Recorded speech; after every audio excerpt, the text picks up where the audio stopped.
কবিতা দিবস। অর্থাৎ কবিতা যে আমাদের জীবনে প্রয়োজন তার জন্য একটি বিশেষ দিনকে স্মরণ করা হয়েছে, তাই তো? কোন কবিতা পড়ে আনন্দ পেয়েছিস বল? সবার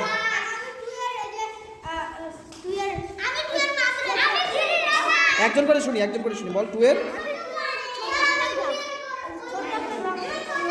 আমাদের ছোট গ্রামে ছোট ছোট ঘর, আমাদের গ্রাম, ওটা বন্দে আলী মিয়া। আচ্ছা,